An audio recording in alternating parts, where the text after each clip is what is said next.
Ancient Egypt is without doubt the most important civilization that the world has ever seen. Starting in the early years of the Old Kingdom, 4,500 years ago, the pharaohs and their builders began to build the Great Pyramids that would leave an indelible mark on human history. If you stood in front of the Great Pyramid of Khufu and you know nothing about Egyptology, you will never believe that a human being could build it.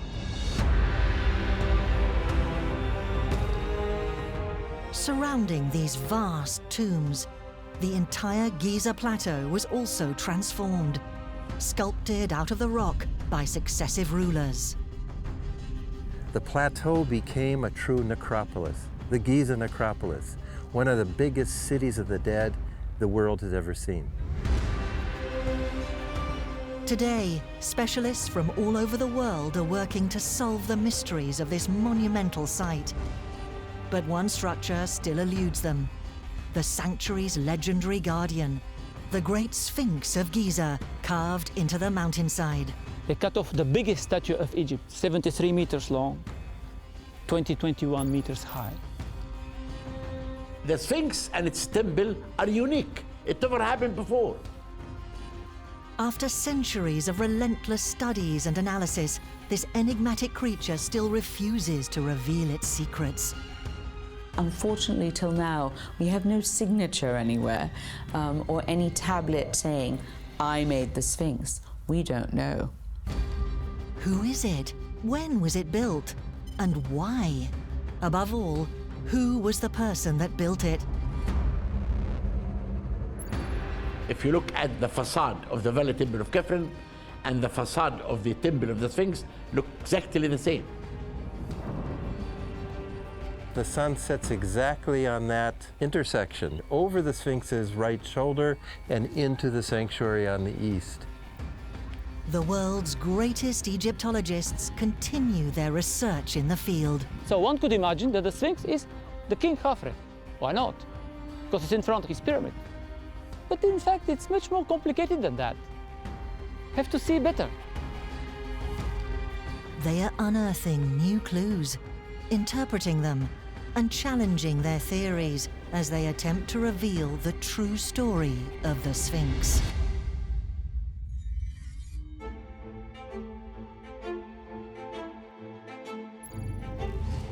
In northern Egypt, just outside Cairo, a legendary site reveals itself on the western bank of the Nile, the Giza Plateau.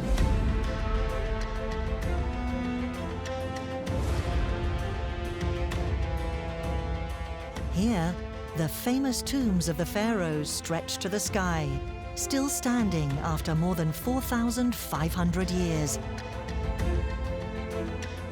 This place is teeming with stories and legends.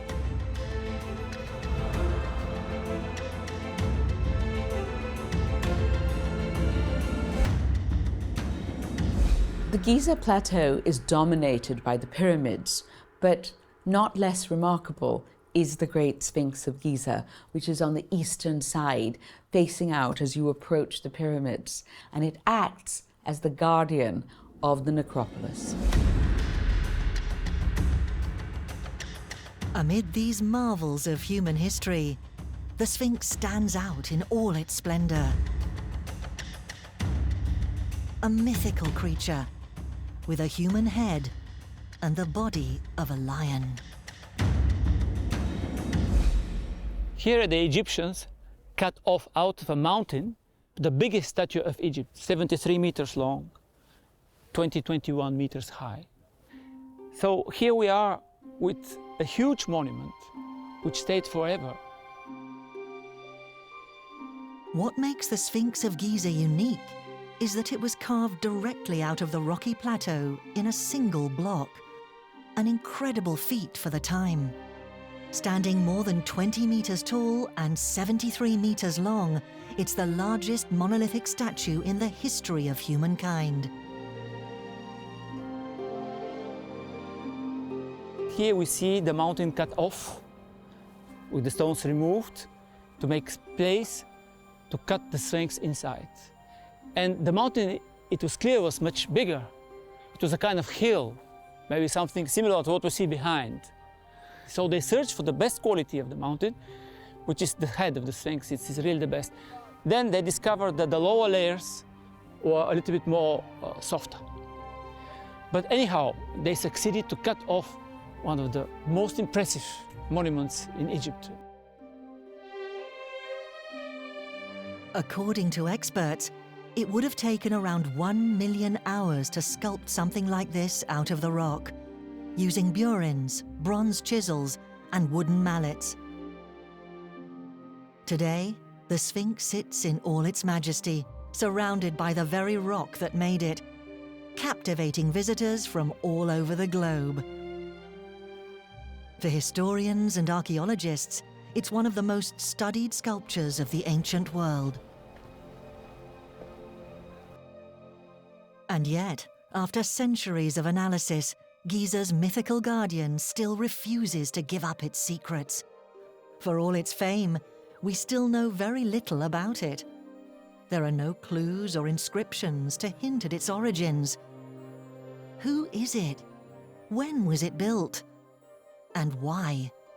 And the greatest question of all, who was responsible for its construction? We're speaking about the identity of the Sphinx, who it represents, who built it, because we just don't have a document. We don't have a stela or another stone or temple saying, I built the Sphinx in this year, that year, it represents this and that. We just don't have it today. But until there, we can just have to establish who is the Sphinx according to our knowledge and compare. Archaeologists are constantly refining their research and their theories with one goal in mind: to reveal the identity of the builders of the Sphinx. To do this, they will have to wind back the clock and search for clues that may be scattered throughout history. A quest that begins at the dawn of the Industrial Age.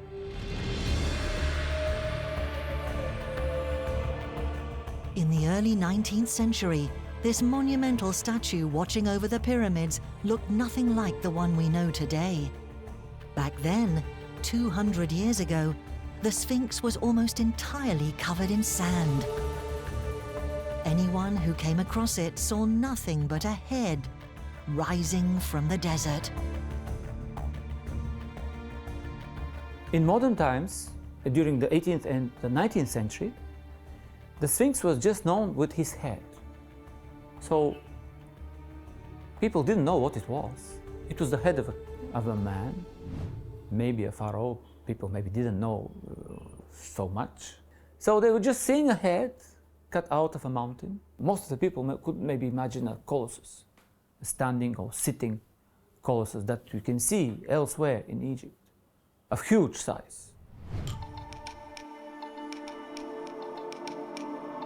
This mysterious giant head eventually began to raise too many questions. In 1816, Giovanni Battista Caviglia, one of the pioneers of Egyptian archaeology, began to excavate the Giza Plateau. His objective?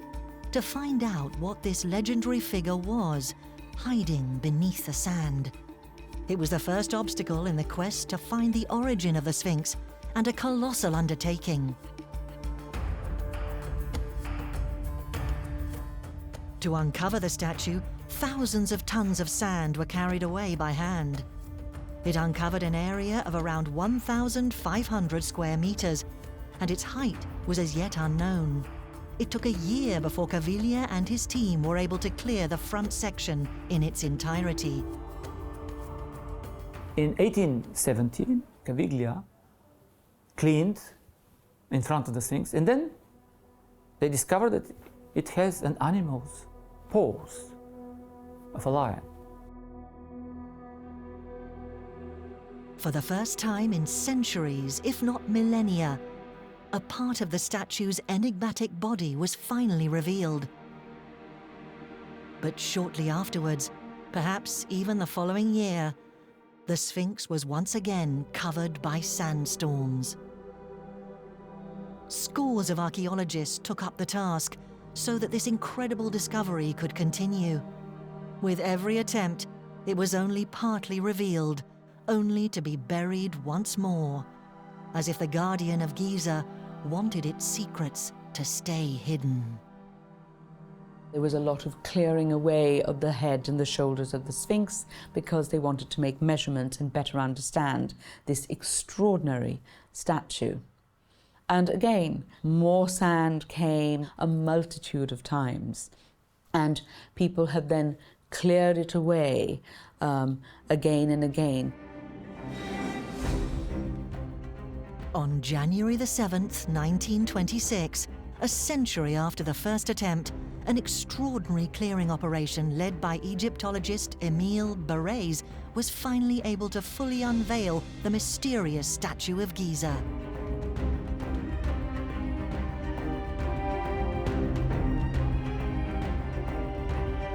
It came out after maybe 1,000 years or something, maybe 2,000 years.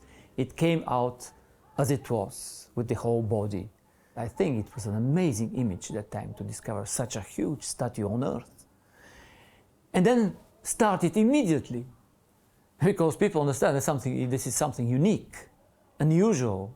People started immediately to think who it was. The first crucial stage was now complete.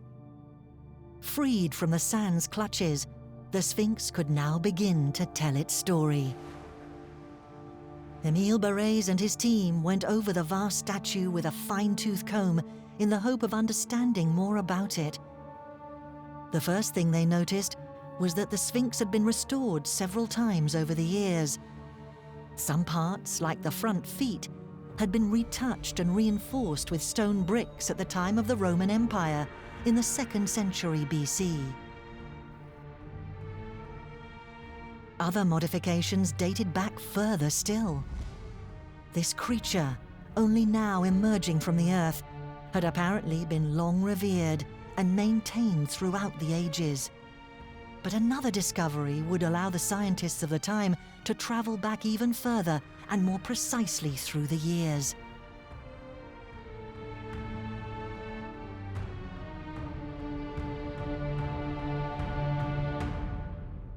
That new discovery was the Dream Stela, a massive block of pink granite carefully positioned between the two giant paws, standing over 3.5 meters tall and 2 meters wide.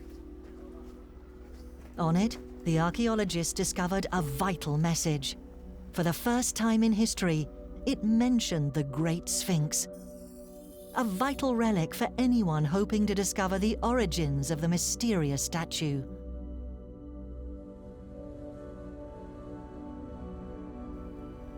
This stela, cut out of a granite stone, was carved by a king called Thutmose IV.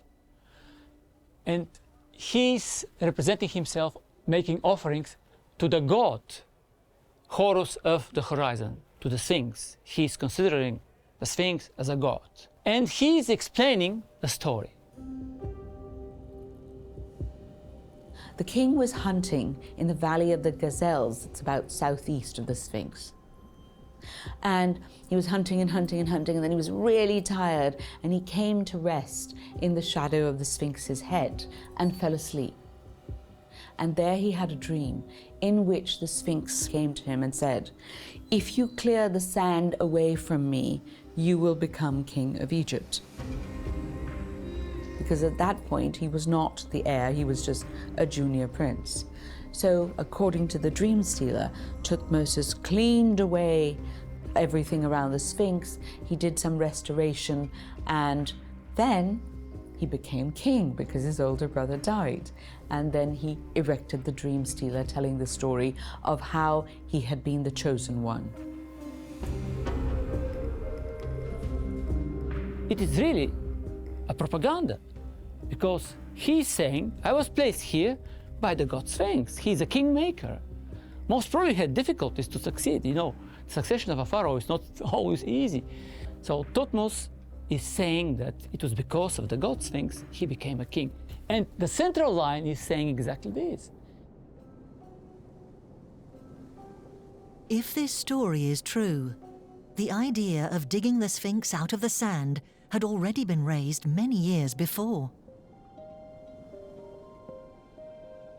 In fact, we know that Thutmose IV reigned over Egypt at the start of the 14th century BC during the Golden Age of the 18th dynasty, a period when the Kingdom of Egypt was reunited, dominated the region, and when the stakes of holding power were very high indeed.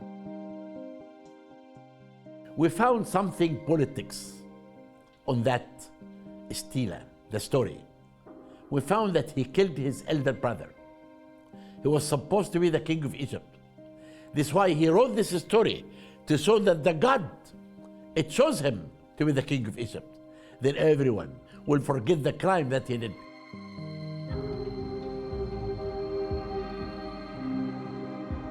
While the Dream Stela tells us about the political events taking place around 1400 BC, it also proves that the statue already existed at that time, almost 3,500 years ago. All Thutmose IV did was make use of an earlier religion to justify his place on the throne. Our search for the original builders of the Sphinx will therefore take us back even further into the past. It's time for us to leap back another 1,000 years. To find more clues, we have to return to the time when the Giza Plateau was created, along with its famous pyramids. To study the Sphinx's environment and examine the layout of this legendary site, where everything seems to be connected. Even today, scientists are still scouring the area, hoping to uncover its secrets. Scientists like Mark Lenner, one of the world's leading experts on the constructions in Giza.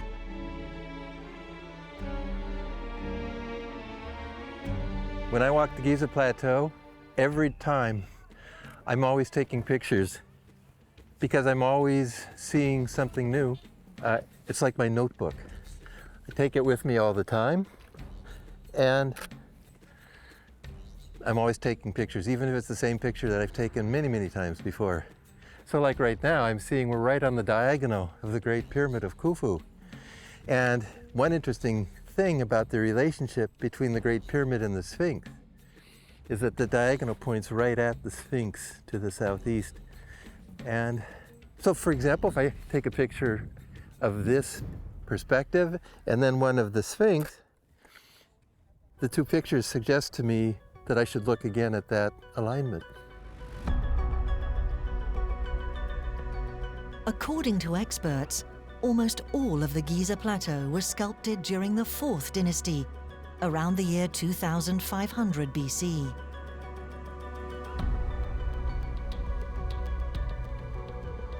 One of the most remarkable times in the history of ancient Egypt is the 4th dynasty. So by the size of these pyramids, we know that during this time, Egypt was very wealthy, everything was very well organized, there was a large labor force, and there was plenty of food to feed them. So clearly this was a time where things moved smoothly, swiftly, the country was economically solid, and the arts and crafts flourished. It's into this prosperous era that we'll have to immerse ourselves in search of new clues to the creation of the Sphinx. This period is above all marked by the reign of a renowned pharaoh, the great Khufu. In the early days of the Old Kingdom, he was the first to set his sights on Giza. This place offered the ideal conditions to build a structure that would leave an indelible mark on human history. A monumental tomb that would guarantee him a glorious life after death. I think Khufu came to Giza to build because the Giza Plateau offered him all the best natural conditions that were required for building the Great Pyramid. You have good, hard bedrock here, and Khufu's Great Pyramid is the first one to be built on the bedrock. To the south here at Giza, there are limestone layers that you see in the Sphinx. They go soft and more clay-like, hard, soft, beautiful for cutting stones. for the quarries, for the access to the valley, for the good foundation. The Giza Plateau was ideal. With its 230-meter-long square base, the Great Pyramid of Khufu rose to a height of over 147 meters until its limestone cladding was destroyed, reducing its height by 10 meters. To build it, over 10,000 laborers worked ceaselessly for 20 years, carving the 2 million blocks of stone, if not more, that were needed. If you stood in front of the Great Pyramid of Khufu and you know nothing about Egyptology, you will never believe that a human being could build it. The pyramid was the national project of the whole nation.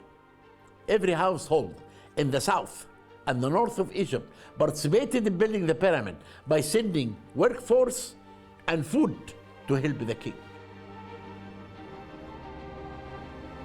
The total mastery in its execution and its vast dimensions would make the Great Pyramid the tallest structure ever built for nearly 4 millennia.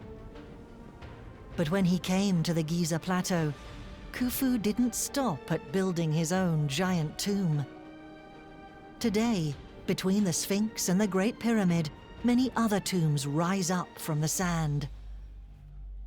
These tombs were for his senior officials on the west, his senior family members on the east. And over time, the people who served them, their dependents, their officials, when they died, they wanted to be buried near their lord. As he was building his pyramid, he was building a necropolis, a city of the dead, one of the biggest cities of the dead the world has ever seen.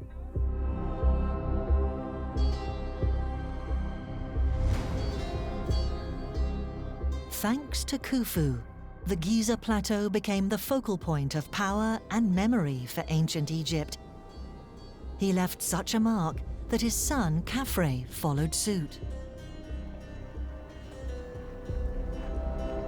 Around the year 2500 BC, when he came to the throne, Cafrey began to construct a pyramid of his own. A structure every bit as impressive, in order to sit beside his father for eternity.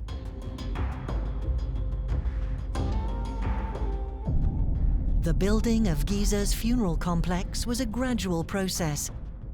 A few years later, Menkore, the son of Cafrey, added his own Great Pyramid. It took just 3 generations for this legendary site to take shape in the form that we know today. It is extraordinary that one family, in the space of about 60, 70 years, had managed to transform the face of Egypt for millennia to come. And the more we have learned, the more we realize that the best question is maybe not how did the Egyptians build the pyramids, but how did the pyramids help to build Egypt? By amassing all these resources, by establishing a bureaucracy, accounting to make these giant pyramids, it put a spin on Egyptian civilization like a giant gyroscope, sending it into a new direction. And it was never the same again. According to Egyptologists, it was almost certainly during this flurry of activity on the Giza Plateau that would change Egypt forever that the Sphinx was carved, as if to offer protection to this nascent necropolis. But there's one thing we still don't know. Which of these ambitious pharaohs ordered its construction? To shed some light on the mystery, we need to take a closer look and carefully observe this guardian of the pyramids. This was the first challenge of Mark Lehner's career.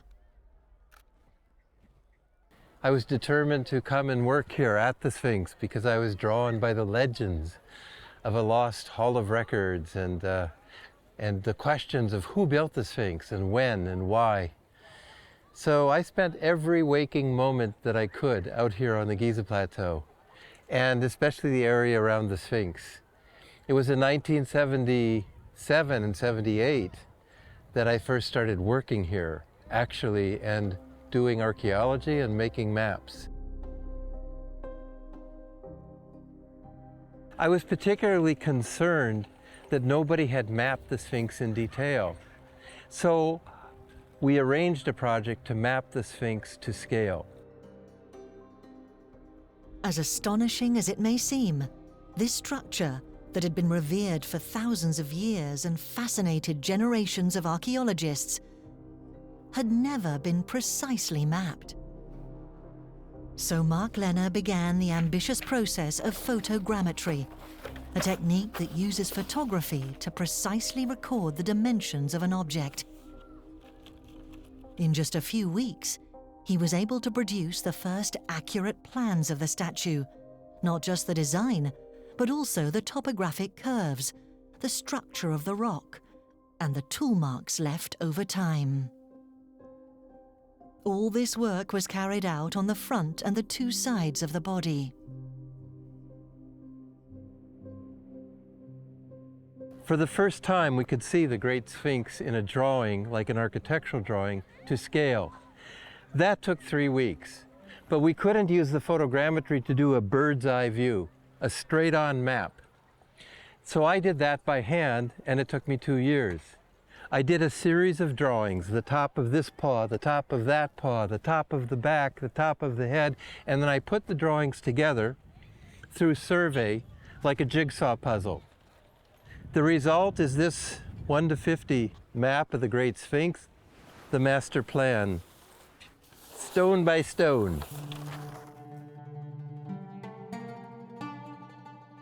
For the first time in history, the Great Sphinx could be studied in detail with scientific precision. What became exciting and satisfying for me was no longer looking for lost civilizations, or even so much the kings and the queens and all the fancy people. What I really loved was capturing ancient realities as they are and freezing them in photographs, line drawings, and then trying to understand what they mean. When you reach the Giza Plateau, one thing is immediately apparent when you examine the Sphinx. The statue, with its lion's body, is perfectly aligned with the pyramid of Cafrey, situated on the higher ground. It's a coincidence that deserves a closer look. Entering this colossal edifice means squeezing along corridors barely big enough for a human being and descending 100 meters beneath millions of tons of rock.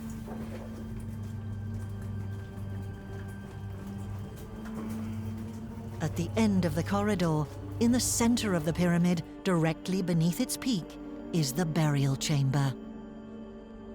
The pyramids are tombs, huge, gigantic tombs for the kings, for the pharaohs.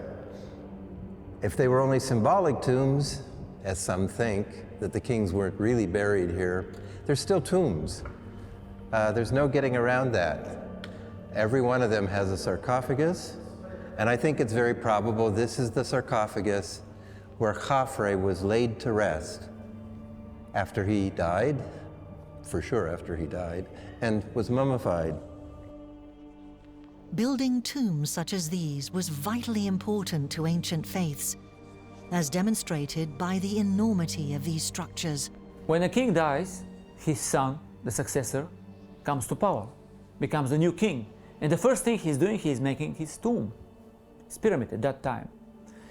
Not only the tomb, the place from where he will resurrect, he will climb up to the sky.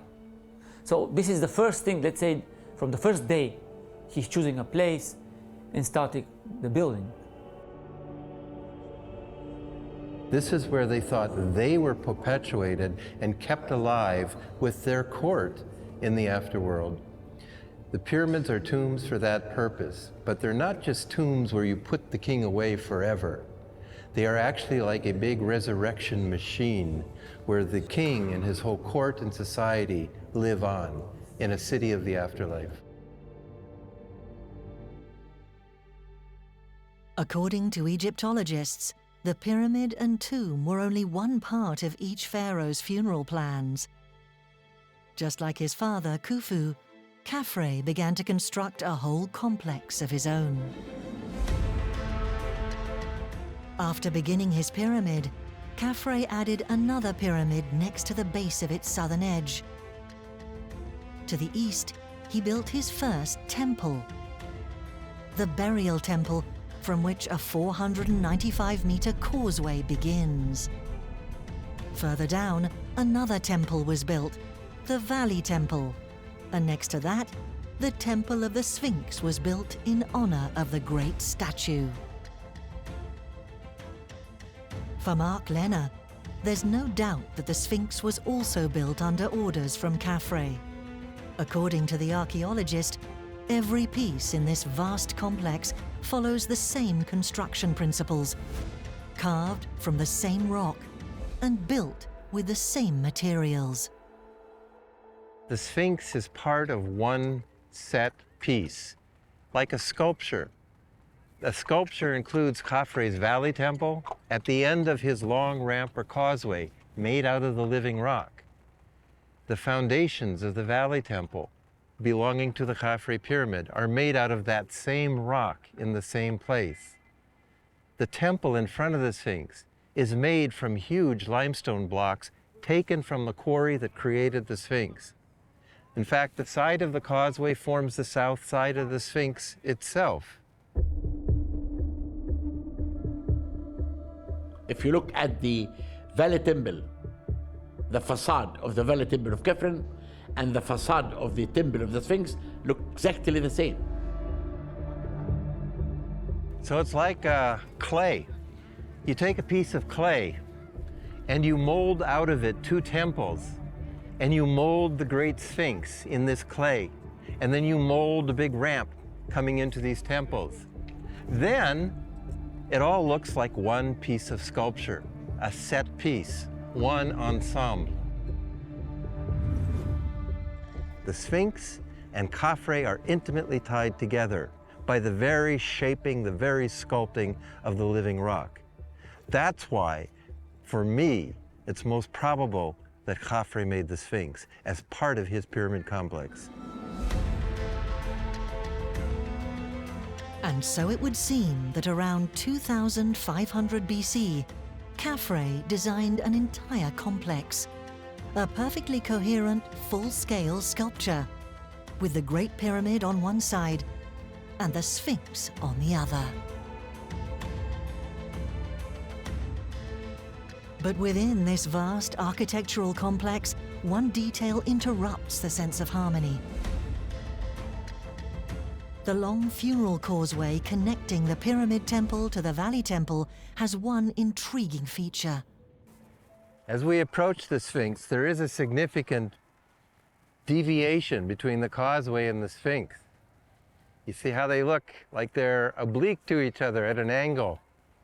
The causeway is running 13 degrees to the south of due east, where the Sphinx is sitting due east. Now maybe that's grist for the mill, this difference in orientation between the Sphinx and the causeway. Maybe that's grist for the mill of theorists thinking, oh, maybe the Sphinx is older, maybe somebody else made it. Some Egyptologists are taking this deviation very seriously. It could be enough to undermine Cafrey's position as creator of the Sphinx.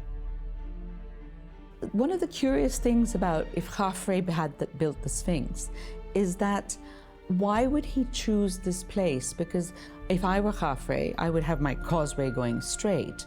And so this suggests that this depression and this lump of stone were already there. Cafrey is avoiding the Sphinx. This feature is quite clear. The Sphinx was there before Cafrey built his causeway, before he built his temples and pyramids. Based on the site's geometry, the Sphinx could well predate Cafrey. It could have been carved here long before his reign. We therefore need to see it from another angle. So when we arrive here, there is something very simple. We see the Sphinx, and behind, the pyramid of Cafrey. So one could imagine that the Sphinx is the king Cafrey. Why not? Because it's in front of it. But in fact, it's much more complicated than that. Have to see better. In fact, it's possible that the Sphinx wasn't made to be seen from the front, but in profile, like the majority of Egyptian representations. Indeed, according to Vasil Dobrev, most visitors at the time came not from Cairo as they do today, but from the old capital Memphis. Egyptians would follow the Nile and its canals to Giza to honor the dead, arriving at the site from the southeast. When they reached the necropolis, they would see the Sphinx in profile from end to end, and behind it, only one pyramid stood out, the Pyramid of Khufu. Seen from this perspective, this alignment changes everything. It could suggest that this totally unique statue was the work of the first pharaoh that laid claim to this place. Looking more closely, you might even believe that it's Khufu's face, carved out of the mountain. When we look at the Sphinx, the first question we ask ourselves is who it represents. I think it represents the king Khufu, his face. First of all, because the face of Khufu was quite large. On the contrary, the face of Cafrey, his son, is quite long. Not the same. Then the second element, very important element, the Sphinx never had a beard from the beginning. It was cut off the mountain without a beard. So this is a big question because all the images of King Cafrey show him with a beard. So it is more easy to connect an image of the Sphinx without a beard to Khufu, who never was represented with a beard. The question of whether the Sphinx originally had a beard is still a divisive one for the scientific community. Fragments were found at the base of the Sphinx the last time the sand was cleared. But this beard could well have been added during the 18th dynasty, following Thutmose IV's dream.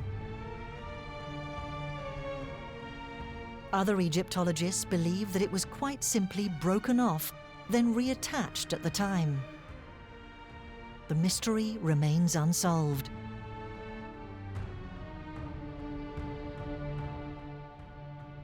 Whatever the case, there is one last factor to support the theory that it's King Khufu's features that are carved in the stone. And that's the Nemes, the iconic pharaoh's head covering worn for thousands of years in ancient Egypt. If we look closely, the Sphinx's Nemes displays a particular pattern. The Nemes of the Sphinx is pleated. One large pleat, two small pleats. One large pleat, two small pleats. This pattern of pleating the Sphinx, we can find it with a fragmentary statue found in the temple of King Khufu. So we can connect it with King Khufu. On the contrary, all the images that we know of Cafrey with the Nemes, it is always flat. It is never pleated. So this is a very important feature. Cafrey wouldn't represent himself with something so different from the other images that he represents himself. On the contrary, the pleated Nemes can be connected with a statue of King Khufu.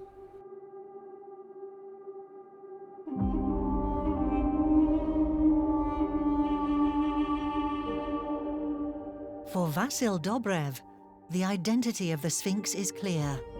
But one question remains. When we look in detail at the layout of the Giza Plateau, it appears that all of Khufu's structures are located to the north of the Sphinx. Whether it be his pyramid, the different cemeteries, or the huge tombs for the members of his court. Why then would he order such a colossal statue to be built so far from the rest of his complex? This undermines the theory that Khufu created the Sphinx. Perhaps the truth lies elsewhere. The Sphinx could still be a representation of Khufu, even if the pharaoh didn't build the statue himself. Perhaps we're dealing with a tribute to the deceased king. This seems plausible when we consider the many symbols that are found around the Sphinx. Around the statue, everything seems to point to a heavenly power, the sun. The decision to portray a hybrid, neither human nor animal, follows the tradition of the Egyptian pantheon, but subverts it. While gods are portrayed with human bodies and animal heads, the Sphinx reverses the roles, placing a human head on an animal body. It's a lion. A lion is a solar animal. They're golden yellow, they have big gold eyes, and they have this wonderful ruff around their head, which is, of course, just like the rays of the sun coming out. And the same way that the lion dominates the landscape, so does the sun dominate the cosmos. In addition to its appearance, its perfect east-west alignment also relates to the sun's movements. And more precisely, to its course throughout the day, from dawn until dusk. For Vasil Dobrev, all these signs point to one thing: that King Khufu was deified after his death and connected to Ra, the supreme god of the sun.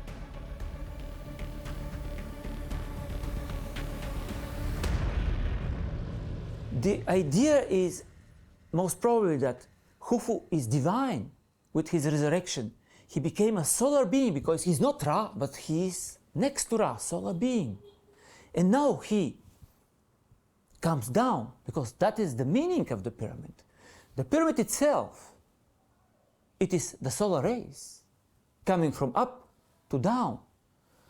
Through the pyramid, the god Khufu will come down as the image of the Sphinx, something different, something new, a divine image, not just a human image. By building the Sphinx, the reincarnated Khufu could reign over Giza for all eternity. But who was behind this tribute? It obviously wasn't the deceased King Khufu himself, and it seems the colossal statue already existed when his son Cafrey came to the throne. We must therefore look to another pharaoh, a king who is often overlooked, Djedefre, Khufu's firstborn son, the son who was his direct successor. The timing is perfect. His reign was in between that of Khufu and Cafrey, making him the perfect candidate. All the more so because he is thought to have been a devout worshipper of the sun. At the time of Djedefre, there is a very important cult for the sun. He himself starts to call him the son of Ra. But when he's saying, I'm the son of Ra, he's assimilating his father, who is now resurrected as the god Ra. Djedefre's close connection to the god Ra strongly suggests he was involved in building the Sphinx, that most sun-like of sculptures.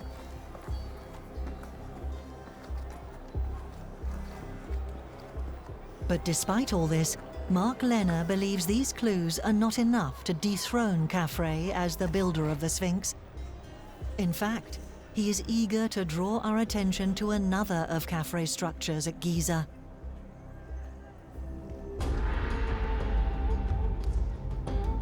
The Temple of the Sphinx, another building in this great complex whose structure is also orientated around the sun and sits right at the foot of the statue. Now, the temple has been studied by Egyptologists, and in order to understand the meaning of the Sphinx, you have to understand the meaning of this temple. This temple has an open court, open to the sun. 10 colossal statues of the pharaohs stood around this court. The covered part of the temple is a colonnade. It was supported by 24 granite pillars, polished, maybe for the 24 hours of the day and night. The axis of the temple, defined by the sanctuary on the east and another one on the west, points not at the Sphinx, but it points up the plateau to the south side of the second pyramid, the pyramid of Cafrey. And at the equinoxes, March 21st, 22nd, September 21st, 22nd, the spring and the fall equinoxes, the sun sets exactly on that intersection, the south side of the Cafrey pyramid, over the Sphinx's right shoulder and into the sanctuary on the east. The ancient Egyptians were very good at orientation, so they would have observed these things, calculated angles, and then chosen where to put something that was so meaningful. This degree of precision was no accident. The temple, the Sphinx, and the Great Pyramid are only aligned because Cafrey wanted them to be. With this in mind, it seems clear that all these structures are part of the same complex, dictated by the movements of the sun. They must therefore be the work of Cafrey. It's a convincing theory, but the Temple of the Sphinx has one final feature that Mark Lenner wants us to see. It allows us to connect its construction to that of the Sphinx. This temple was made of huge blocks of limestone that came from the quarry that made the Sphinx itself. It seems the laborers carved out the mountain that produced the Sphinx while also using it as a quarry to build the temple. To shape the Sphinx, they carved out huge blocks of stone, which they then simply moved a few meters away and used to gradually construct the temple. This technique becomes obvious on closer inspection of the building's remaining walls. So this yellow band runs continuously through most of the blocks of the Sphinx temple. We call these type 8 blocks with the yellow band. We know they came from this part of the Sphinx, right across the chest. And they run continuously through the temple walls because as you cut blocks weighing 100 tons from the quarry that created the Sphinx, and you move them down ramps onto this lower floor for baking the walls of the Sphinx temple, you don't have a lot of opportunity with 100-ton blocks to just scramble them up. So it makes sense that they're being put in sequence as they're starting to shape the Sphinx. And what is certain by architecture, by archaeology, is that the Sphinx temple was built after the Cafrey Valley temple was already complete. So if the Sphinx temple and the Sphinx are being completed at the same time, and the Cafrey Valley temple is already completed, it means the Sphinx was created in the reign of Cafrey, and probably late in his reign. It all points to Cafrey.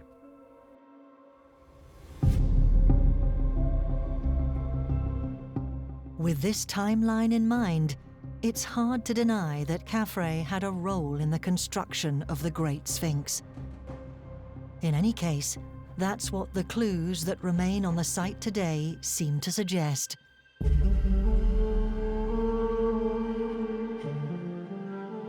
For 4,000 years on the Giza Plateau, the Sphinx has puzzled and fascinated everyone who comes across it. A statue without equal, revered throughout the ages by many religions and traditions. It was a very important image that was resurrected when it was already 1,200 years old. So already it was a national symbol. It's where kings came to be ordained, the way popes go to be ordained at the Vatican. Kings would come here in the first year of their reign for the ancient Sphinx to say, yes, I endorse your kingship. So the Sphinx has had a very complex history and a very interesting relationship, not just as a god who was worshipped by the ancient Egyptians, but by a fearsome figure of the pharaonic past, filled with magic and power for all the people who lived in Egypt, a great curiosity for other people from abroad to come and experience, and of course the object of study for scholars and antiquarians. Even today, archaeologists and Egyptologists are still working to understand the original purpose of this staggering sculpture. The Sphinx was built by Cafrey to worship his father, Khufu, who rises and sits as the sun god from the temple in front of the Sphinx. Even if one theory seems more persuasive than the others, it's crucial to keep asking questions to ensure that no scenario or line of inquiry has been overlooked and that the historical truth has not been missed. Khufu? Djedefre? Cafrey? Only one thing is certain. Within a matter of years, this family achieved something incredible, changing the face of Egypt forever and leaving an indelible mark on human history.